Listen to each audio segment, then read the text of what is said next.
So dear students, in this video I will be discussing question number 1 of 12.2, that is linear programming, first question of second exercise. See the question first. Question is like this. This is called a diet problem. Diet problem.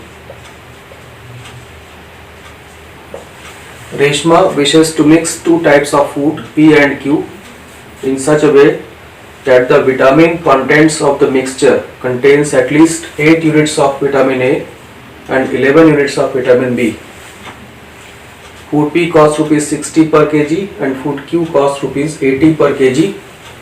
Food P contains 3 units per kg of vitamin A and 5 units per kg of vitamin B, while food Q contains 4 units per kg of vitamin A and 2 units per kg of vitamin B.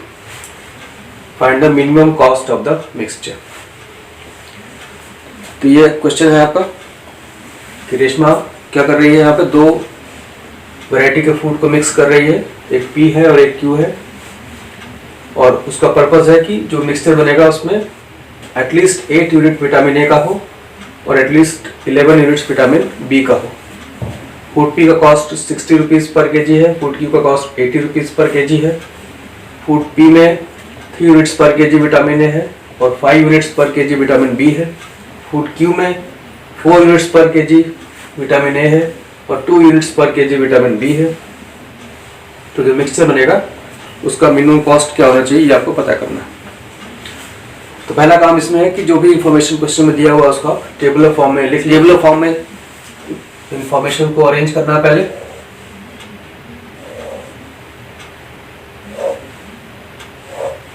Food P, food Q,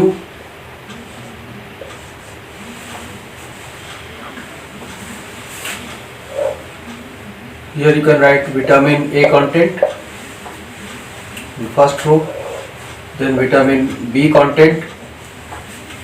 You can write next cost.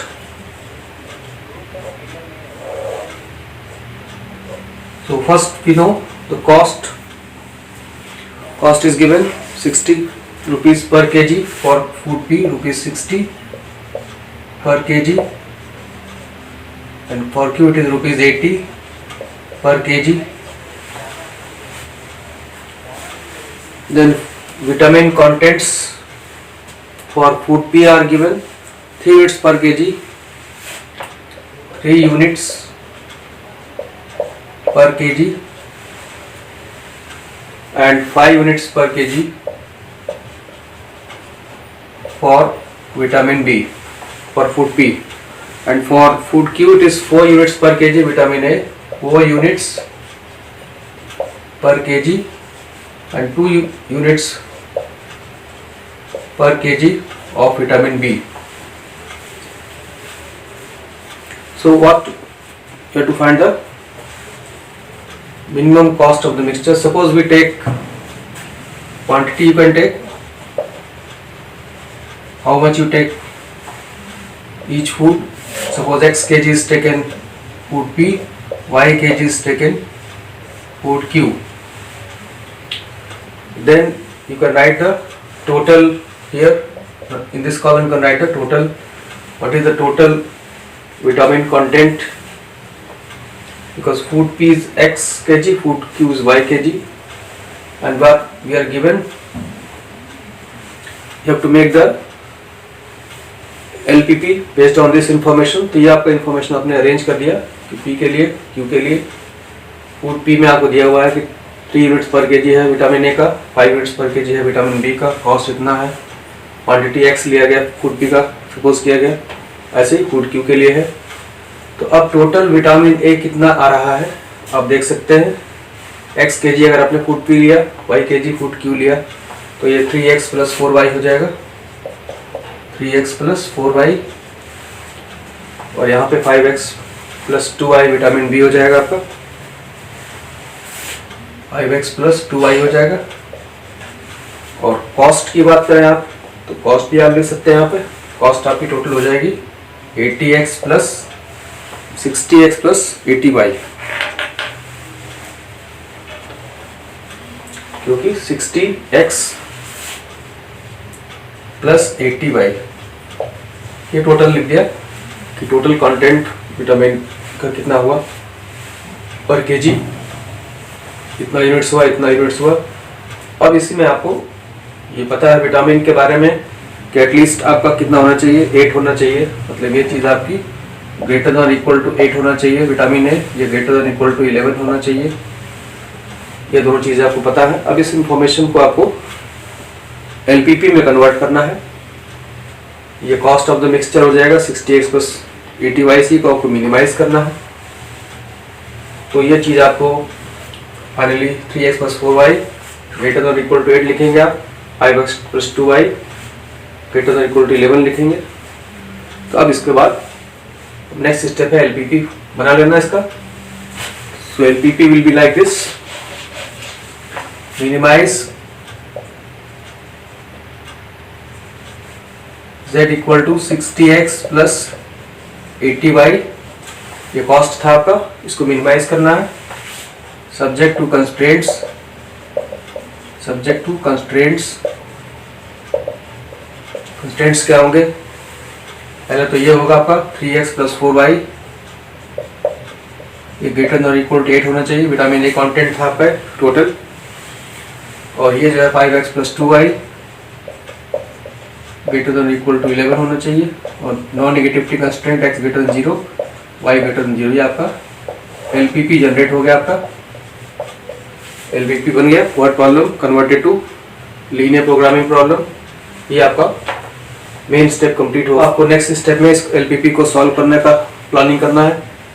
तो solve करने के लिए mainly आपको क्या करना होता है, जो भी इक्वेशन है इनइक्वालिटीज को इक्वेशन में कन्वर्ट कर लेना है। जैसे आपको 3x plus 4y equal to 8, उसके बाद इसको इंटरसेप्ट फॉर्म में चेंज करेंगे आप। x अपॉन आएगा 8/3, y upon 2 is equal to 1। ये इस इनइक्वालिटी के लिए मिल गया आपको। ऐसे दूसरी के लिए आप लेंगे 5x plus 2y equal to 11, इसको आप इंटरसेप्ट फॉर्म में चेंज करेंगे तो x upon 11/5 y upon 11/2 is equal to 1, ये मिल गया आपको। तो अब इसके अकॉर्डिंग आप स्केल चूज कर सकते हैं। 11/5 आपका होगा 2.2, ये हो जाएगा 5.5। तो इस तरह से अब आपको स्केल देख लीजिए क्या शो करना है। यहाँ x इंटरसेप्ट 2.2 है, या y इंटरसेप्ट 5.5 है, यहाँ ये 2.6 के आसपास आएगा। नियरली आप लिख सकते हैं 2.6, ये 2 है आपका। तो इसके अकॉर्डिंग अपना आपको ग्राफ प्लॉट करना है। और ग्राफ में मेनली आपको ये शेडिंग तो क्लियर ही है, शेडिंग दोनों का देख लेंगे आप। यहाँ पर ओरिजिन रखेंगे। पहले तो आप लाइन को प्लॉट करेंगे। पहली लाइन आप 1 2 3 4 5 6 1 2 3 4 5 6, क्योंकि मैक्सिमम वैल्यू आप 5.5 है, उसके अकॉर्डिंग स्केल चूज कर लिया गया। तो अब नेक्स्ट देखते हैं। पहली लाइन ये है आपकी 3x plus 4y equal to 8 वाली जो लाइन है। x इंटरसेप्ट 8/3 है, 8/3 मतलब 2.6 होगा। तो 2.6 को आप ग्राफ के हिसाब से आप प्लॉट कर लीजिए। यहाँ पे आ जाएगा 2.5 के जस्ट बाद। और y इंटरसेप्ट 2 है, यहाँ पे y इंटरसेप्ट 2 है, इन दोनों को ज्वाइन कर देना है आपको। और ये लाइन आपको आगे बढ़ा देना है। ये आपकी लाइन हो गई फर्स्ट लाइन।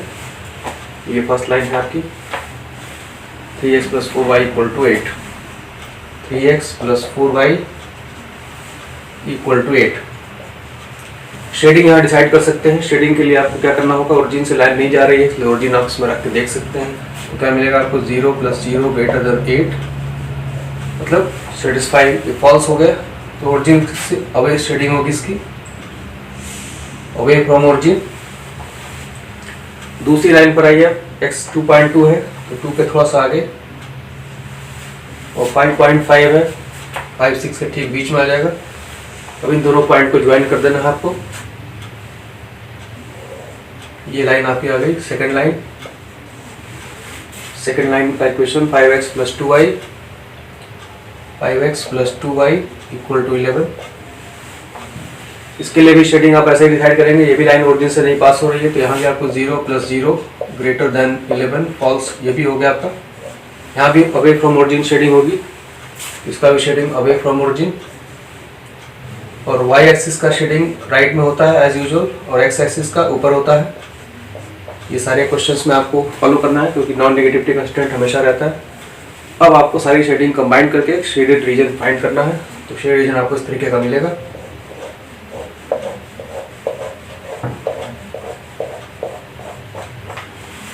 ये एक आपका अनबाउंडेड रीजन मिला। अनबाउंडेड रीजन यहाँ पर आप ध्यान रखिए, ये 2 पॉइंट है आपके पास। एक पॉइंट ए है, बी आपका ये ऊपर वाला पॉइंट हो गया जो पॉइंट ऑफ इंटरसेक्शन है लाइन का, और सी इस पॉइंट को ले सकते हैं आप। इन तीनों पॉइंट का कोऑर्डिनेट आपको चाहिए। अनबाउंडेड रीजन का ये क्वेश्चन है आपका। तो एलपीपी से ग्राफ आपका प्लॉट हो गया।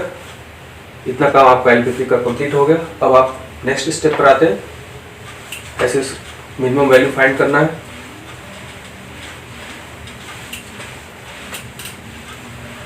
तो पॉइंट्स आपको कॉर्नर पॉइंट्स लिख लेना है। कॉर्नर पॉइंट्स कौन कौन से होंगे? पॉइंट्स आपका जैसे ए पॉइंट है, फिर आपका बी पॉइंट है और सी पॉइंट, 3 कॉर्नर पॉइंट है। तो ए का कोऑर्डिनेट तो यही लाइन है जो फर्स्ट लाइन आपकी आ रही है, जो एक्स इंटरसेप्ट जहां पर आपने निकाला था वो 8/3 आया था। तो हाँ एग्जैक्टली 8/3 ही लिखेंगे आप, क्योंकि 2.6 उसकी कोई एग्जैक्ट वैल्यू नहीं है, 8/3 ही लिखिए। और बी के लिए सॉल्व करना पड़ेगा आपको। और सी जो आपका इसका सेकेंड लाइन का वाई इंटरसेप्ट होगा, क्लियरली आपको 5.5 है तो 0 5.5 लिख सकते हैं। और इस पर आपको z कैलकुलेट करना होगा, सब पे कितना कितना z आता है। तो पहले इसको सॉल्व कर लेते हैं, ये दोनों को सॉल्व करिए। एक लाइन आपकी ये है 5x + 2y, दूसरी 3x + 4y = 8, और इसको 2 से मल्टीप्लाई कर लेते हैं तो 10x + 4y = 22। सब्ट्रैक्ट करिए तो आपको ये बी पॉइंट मिल जाएगा। -7x = -14 से x की वैल्यू 2 आ जाएगी, और x की वैल्यू 2 को आप इस इक्वेशन में रख देंगे तो 6 + 4y = 8, यहाँ से y की वैल्यू 1/2 आ जाएगी। तो ये आपको x की वैल्यू 2 y = तो पॉइंट आपका होगा 2, 1/2। अब सब पे आप z कैलकुलेट कर लेंगे। इसके बाद पहला पॉइंट x 8/3 y 0, 60 × 8/3 करेंगे तो 160 आएगा। यहाँ पे निकालेंगे आप तो 120 प्लस यहाँ पे 40, ये भी 160 आएगा। और यहाँ पे निकालेंगे आप तो क्या आ जाएगा 440। मिनिमम वैल्यू आप देख सकते हैं, ये दोनों मिनिमम वैल्यू है। तो ये मिनिमम वैल्यू है, लेकिन अभी आंसर आपको डिक्लेयर करने के पहले अनबाउंडेड रीजन में एक स्टेप और आपको करना होगा, क्योंकि ये अनबाउंडेड रीजन है और यहाँ पर मिनिमाइज का केस है, इसलिए जो मिनिमम वैल्यू जिस पॉइंट में मिल रही है उसके लिए एक आपको इनइक्वालिटी देखना होगा। तो वो क्या है देखिए, वो इससे मिलेगी आपको 60x + 80y, 60x + 80y less than, क्योंकि मिनिमाइज का केसेस लिए लेस देन लिखेंगे, और मिनिमम वैल्यू इसमें से जो 160।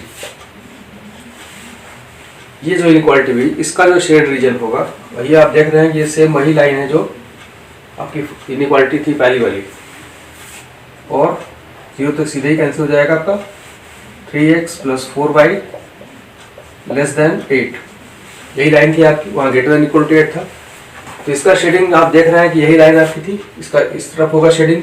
This is the shading of shaded region for 3x + 4y less than 8। तो जो ये शेडेड रीजन आया इस लाइन का, इस इनइक्वालिटी का, और जो आपका फिजिबल रीजन आया, इन दोनों में कोई कॉमन पॉइंट अगर नहीं है तभी आपका ये मिनिमम होगा। ये एक पॉइंट आपको ध्यान रखना है जब भी अनबाउंडेड वाला केस हो। इस तरह का अगर मैक्सिमम होता तो आप मैक्सिमम लेकर आप करते, उसका शेडिंग देखते, और दोनों शेडिंग में कोई कॉमन पॉइंट नहीं होना चाहिए।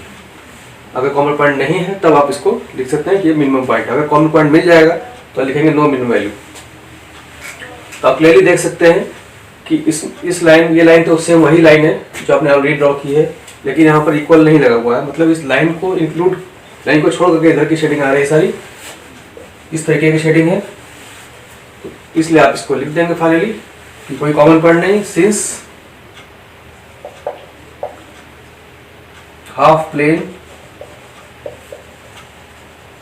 given by 3x plus 4y less than 8 has no point common with feasible region. feasible region यही है आपका, ये आपको निकला हुआ है। Therefore z equal to 160 is minimum cost of mixture.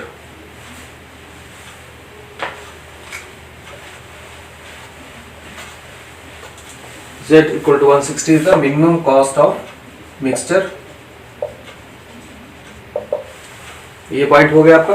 और एक पॉइंट और आप देख रहे हैं कि A और B पर यहाँ पर सेम वैल्यू आई थी, वो भी आप मेंशन कर सकते हैं। Since Z is equal at A and B both,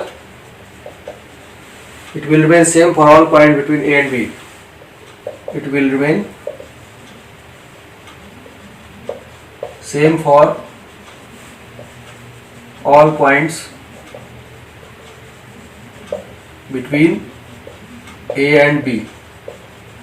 ये भी एक पॉइंट इसमें आप मेंशन कर सकते हैं कि जब भी ऐसा सिचुएशन आपको मिलेगी कि दो पॉइंट पर z की वैल्यू सेम है, जैसे यहाँ पर आपने a पर और b पर दोनों पे 60 आया और c पे अलग वैल्यू आई आपकी, तो अगर ऐसा होगा तो a और b के बीच में और भी किसी पॉइंट पर, a और b का मिड पॉइंट भी आप फाइंड कर सकते हैं या और किसी रेशियो में डिवाइड किया हुआ पॉइंट फाइंड कर सकते हैं। तो अनबाउंडेड के केस में इस तरीके से आपको क्वेश्चन करना है।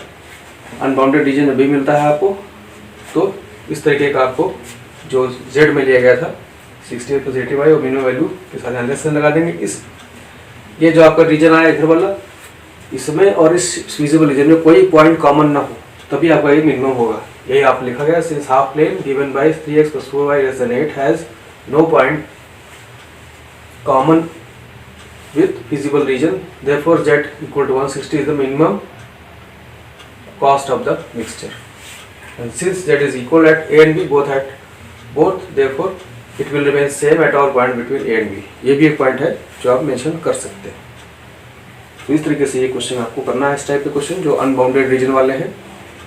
ये एक पॉइंट आपको ये तभी कंफर्मेशन के लिए, क्योंकि अगर इस शेडिंग में और इस शेडिंग में कुछ कॉमन पॉइंट मिल जाएंगे तो आपका आंसर होगा नो मिनिमम वैल्यू, ये ध्यान रखना। That's all in this video.